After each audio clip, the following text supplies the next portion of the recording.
പത്രവിശേഷങ്ങൾ പ്രേക്ഷകരിലേക്ക് എത്തിക്കാൻ VS അനോജ് ഉണ്ട് എനിക്കൊപ്പം. VS Anoj, good morning. Good morning. എന്നാ പിന്നെ നോക്കിയാലോ വാർത്തകളൊക്കെ.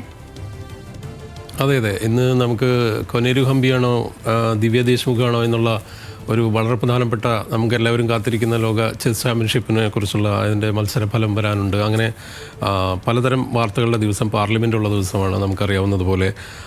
ഏതായാലും വളരെ കൗതുകകരമായ വാർത്തകൾക്കൊപ്പം വളരെ പ്രധാനപ്പെട്ട രാഷ്ട്രത്തെ സംബന്ധിച്ച് അല്ലെങ്കിൽ രാജ്യത്തെ സംബന്ധിച്ച് വളരെ പ്രധാനപ്പെട്ട വാർത്തകളുടെ ദിവസമാണ്. കാരണം ഒന്ന്, ബീഹാറിലെ SIRമായി ബന്ധപ്പെട്ട്, ബീഹാർ തെരഞ്ഞെടുപ്പിലെ SIRമായി ബന്ധപ്പെട്ട് ഇന്ത്യ സഖ്യത്തിൻ്റെ പ്രതികരണങ്ങൾ കൂടുതലായി വന്നുകൊണ്ടിരിക്കുകയും അതിൽ നിന്ന് വോട്ടർ പട്ടിക പരിഷ്കരണത്തിൽ 66 ലക്ഷത്തോളം ആളുകളെ ഒഴിവാക്കപ്പെടുന്നൊരു സാഹചര്യം ഉണ്ടായി എന്ന് ഇലക്ഷൻ കമ്മീഷൻ പറയുകയും ചെയ്തിരിക്കുന്നു. മറ്റൊന്ന്, ഹരിദ്വാറിൽ ഒരു സ്റ്റാമ്പേഡ് കഴിഞ്ഞ ദിവസം ഉണ്ടായി. അതുമായി ബന്ധപ്പെട്ട വാർത്തകൾക്ക് പ്രാധാന്യമുണ്ട്. പക്ഷേ ഞാൻ ഈ വാർത്തകളിലേക്കെല്ലാം വരുന്നതിന് മുമ്പ് ഇന്ന് രാവിലെ നമ്മൾ ഇതുമായി ബന്ധപ്പെട്ട് മഹാരാഷ്ട്രയിൽ നിന്ന് ചെയ്തൊരു വാർത്ത ഉണ്ട്. ആ വാർത്ത ഇന്ന് ഹിന്ദുവിലെ 1-ാം പേജിലുണ്ട്. അതായത് മഹാരാഷ്ട്രയുടെ ലഡ്കി ബഹൻ യോജന എന്ന് പറയുന്ന സ്ത്രീകൾക്ക് നൽകുന്ന ധനസഹായം നൽകുന്ന ക്ഷേമ പദ്ധതി,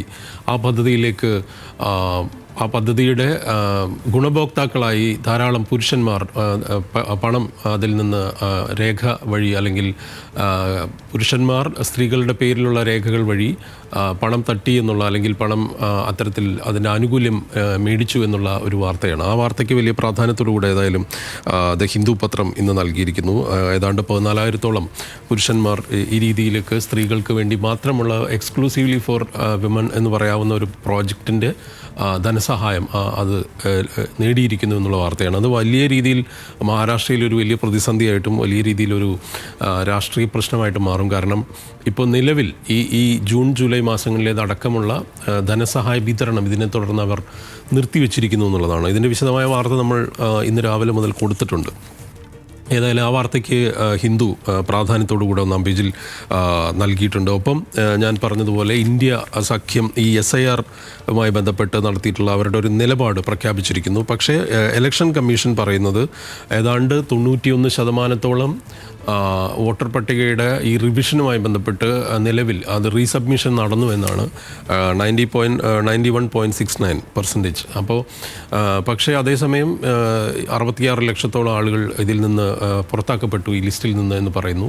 ഒപ്പം പ്രത്യേകിച്ച് മൈഗ്രൻ്റ് വർക്കേഴ്സ്, ബീഹാറിൽ നിന്നുള്ള അല്ലെങ്കിൽ പലയിടങ്ങളിൽ ജോലി ചെയ്യുന്ന മനുഷ്യർ ഇത് അറിഞ്ഞിട്ട് പോലുമില്ല എന്നുള്ളതിനെ സംബന്ധിച്ചുള്ള വളരെ വിശദമായൊരു സ്പ്ലിറ്റ് അതിൻ്റെ ഉൾപേജിൽ അതിനെ സംബന്ധിക്കുന്ന വിശദമായ വാർത്തയും ഇന്ന് ഹിന്ദു പത്രം നൽകിയിട്ടുണ്ട്. ഒപ്പം ഞാൻ ഹിന്ദുവിൽ തുടങ്ങാൻ കാരണം ഇത് രാജ്യത്തെ സംബന്ധിക്കുന്ന വളരെ പ്രധാനപ്പെട്ട രണ്ടോ മൂന്നോ വാർത്തകൾ അവർ ഇന്ന് നല്ല രീതിയിൽ പ്ലേസ് ചെയ്തു എന്നുള്ളത് കൊണ്ട് തന്നെയാണ്. അതിനുശേഷം വരാം മലയാള പത്രങ്ങളിലേക്ക്. മറ്റൊരു വളരെ ശ്രദ്ധിക്കേണ്ട ഒരു വാർത്ത ഇന്ന് ഹിന്ദുവിൻ്റെ 14-ാം പേജിൽ, അതായത് ലോക പേജിലുണ്ട്. അത് AI റെഗുലേഷനുമായി ബന്ധപ്പെട്ടാണ്. ഗ്ലോബൽ അപ്രോച്ച് ഇക്കാര്യത്തിലൊരു നമ്മൾ വളരെ പ്രധാനപ്പെട്ട ഒരു നയം ഇക്കാര്യത്തിൽ ലോകം പ്രഖ്യാപിക്കേണ്ടിയിരിക്കുന്നു അല്ലെങ്കിൽ നടപ്പാക്കേണ്ടിയിരിക്കുന്നു. അക്കാര്യത്തിൽ ഒരു കൺസേൺ യുഎൻ്റെ ടെക് ചീഫ് നൽകിയിരിക്കുന്നു എന്നുള്ള വാർത്തയാണ്. കാരണം world urgently needs A global approach on AI regulation എന്ന് ഇൻസിസ്റ്റ് ചെയ്തിരിക്കുന്നുവെന്ന് ഹിന്ദു പറയുന്നു. അതായത് യുഎൻ്റെ ടോപ്പ് ടെക് ചീഫ് പറഞ്ഞിരിക്കുകയാണ്. ഇത് പറയാനുള്ള ഒരു കാരണം കൂടിയുണ്ട്. കഴിഞ്ഞ ദിവസങ്ങളിലെല്ലാം വിവിധ മേഖലകളിൽ തൊഴിൽ പ്രതിസന്ധി അല്ലെങ്കിൽ തൊഴിലുമായി ബന്ധപ്പെട്ട് ഒരു വലിയ ഒരു അസമത്വം വരാനുള്ള സാധ്യത, മറ്റൊന്ന് തൊഴിൽ, മനുഷ്യ വിഭവശേഷിയെ സംബന്ധിക്കുന്ന തരത്തിലേക്ക് വലിയൊരു പ്രതിസന്ധി നേരിടാൻ ഇനിയുള്ള സമയത്ത് ലോകം അങ്ങനെ അത് അനുഭവിക്കാൻ സാധ്യതയുണ്ടെന്നുള്ള തരത്തിലുള്ള പഠനങ്ങൾ ധാരാളം വന്നിരിക്കുന്നൊരു സമയം. മറ്റൊന്ന്, ഇതുമായി ബന്ധപ്പെട്ട് മറ്റൊരു വാർത്ത കൂടിയുണ്ട്. അതായത് ആ വാർത്ത എന്ന് പറയുന്നത് TCSൻ്റെ വാർത്തയാണ്. TCSൻ്റെ വാർത്ത ഇന്ന് എക്സ്പ്രസിൽ നൽകിയിരിക്കുന്നു. TCS to lay off over 12,000 employees amid AI shift എന്നാണ്.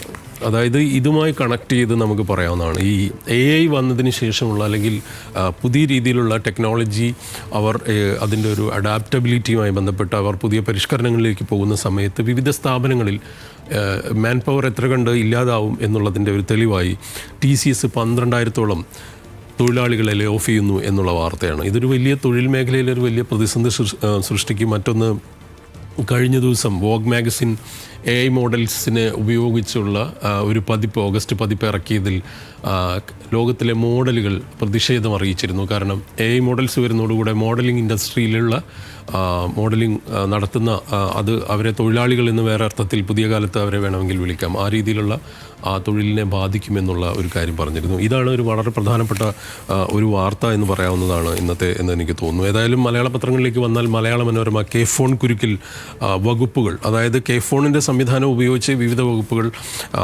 അവരുടെ സ്പെസിഫിക്കേഷൻ അനുസരിച്ച് ഈ സൗകര്യങ്ങൾ ഉപയോഗപ്പെടുത്തിയിരുന്നു.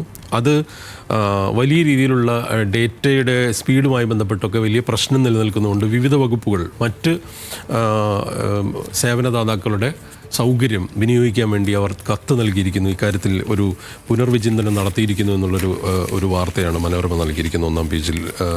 ഒപ്പം നമുക്ക് വളരെ പ്രധാനപ്പെട്ട ഒരു കായിക രംഗത്തെ വാർത്തകളുടെ ഒരു ദിവസം കൂടിയാണ്. നമുക്കറിയാം ഇന്നലെ സാവി, ബാഴ്സലോണയുടെ ഇതിഹാസ താരമായിട്ടുള്ള സാവി ഇന്ത്യ ഫുട്ബോൾ ഫെഡറേഷൻ്റെ അതായത് ഇന്ത്യയുടെ കോച്ചാവാൻ വേണ്ടി അപേക്ഷ അയച്ചു എന്നൊക്കെയുള്ള തുടങ്ങിയ വാർത്തകളുണ്ട്. എന്നൊരു ഹോക്സ് മെയിലാണെന്ന് നേരത്തെ വന്നിരുന്നു. ഇപ്പോൾ ഒരു വിദ്യാർത്ഥിയാണെന്നുള്ള വിവരം പുറത്തു വന്ന ഒരു ദിവസം കൂടിയാണെന്ന് നമ്മൾ ആലോചിക്കണം.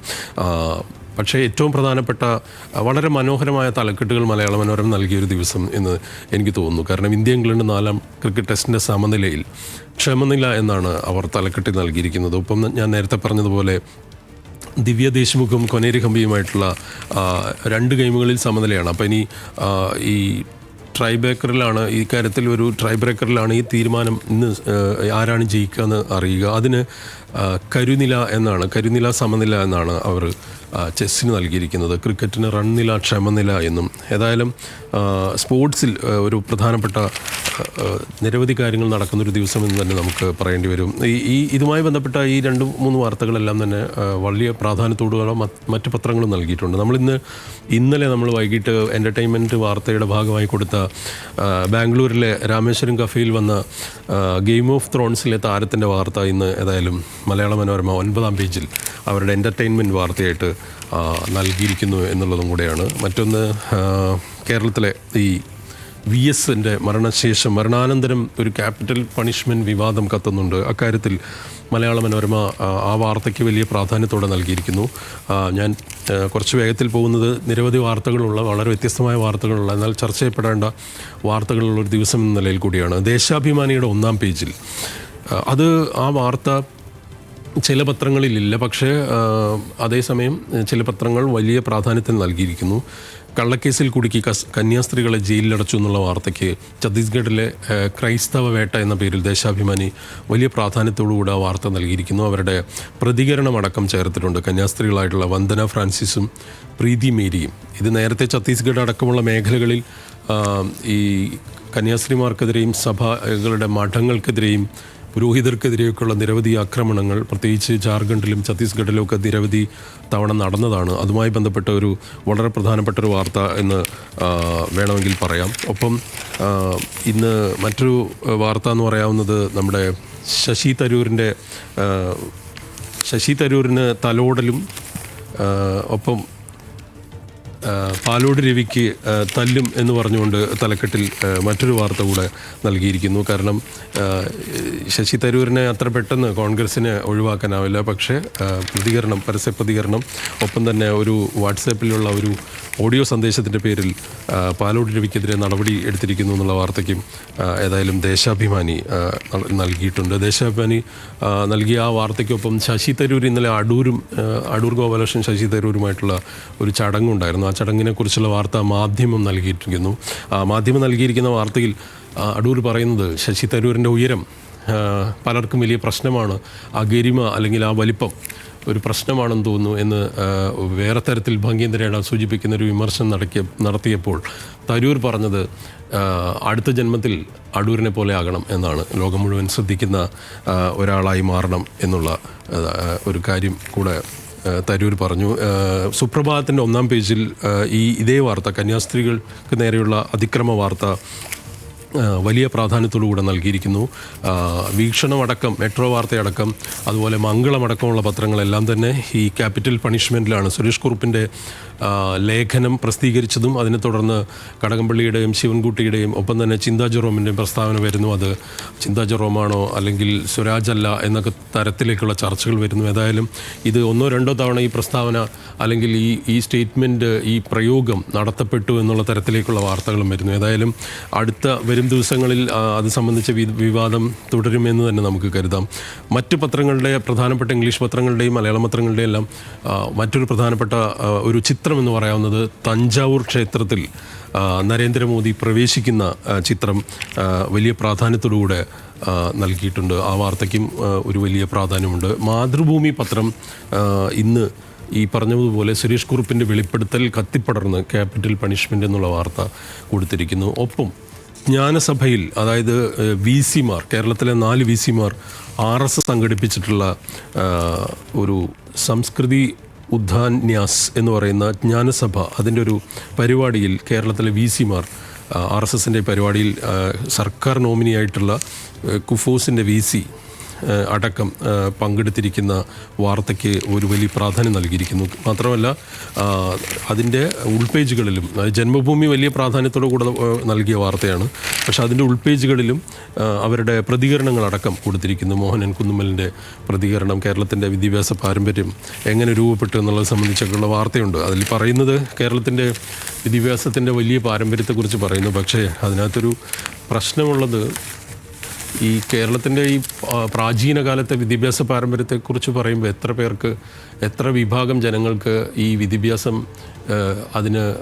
അതിലേക്കുള്ള അനുമതി ലഭിച്ചിരുന്നു, പ്രവേശിക്കപ്പെട്ടിരുന്നു. ജാതീയത ഒക്കെയുള്ള ഒരു കാലത്ത് എത്ര പേർ അതിന് പുറത്താക്കപ്പെട്ടിരുന്നു എന്നുള്ളൊരു ചരിത്രപരമായ പ്രശ്നം കൂടെയുണ്ട്. അത് മനസ്സിലാക്കാതെയുള്ള ഭൂതകാല രീതികൾ പലപ്പോഴും പല VC-മാരും ഇത്തരത്തിലുള്ള ചരിത്ര ഗവേഷണം എന്ന പേരിൽ നടത്തുന്നു എന്നുള്ളൊരു വലിയ പ്രശ്നം നമ്മളെ സംബന്ധിച്ചിടത്തോളം അത് എനിക്ക് തോന്നുന്നു അത് വളരെ പ്രസക്തമാണെന്ന് തോന്നുന്നു. ഏതായാലും നിരവധി വാർത്തകൾ ഞാൻ കൂടുതൽ ദീർഘിപ്പിക്കുന്നില്ല, കാരണം മറ്റു വാർത്തകളുടെ ദിവസമാണ്. ഏതായാലും ഒന്ന് നമുക്ക് ഈ പറയാവുന്നതുപോലെ ബീഹാറിലെ രാഷ്ട്രീയവുമായി ബന്ധപ്പെട്ട വാർത്തകളുടെ ദിവസം, അത് പാർലമെൻറ്റിൽ അവതരിപ്പിക്കപ്പെടുന്ന ദിവസം, ഒപ്പം തന്നെ അത് സുപ്രീം കോടതിയിൽ ആ കേസ് പരിഗണിക്കാൻ വരുന്നു എന്നുള്ളത്, ഒപ്പം തന്നെ അത് ഈ ലിസ്റ്റിൽ നിന്ന്, റിവിഷനിൽ നിന്ന് എത്ര പേർ പുറത്താക്കപ്പെടുന്നു എന്നുള്ളത്, ആ വാർത്തയ്ക്ക് ടൈംസ് ഓഫ് ഇന്ത്യയും പ്രാധാന്യം കൊടുത്തിട്ടുണ്ട്. 66 ലക്ഷം പേർ ഇതിൽ നിന്ന് പുറത്താക്കപ്പെടുന്നു എന്നുള്ള വാർത്തയ്ക്ക്.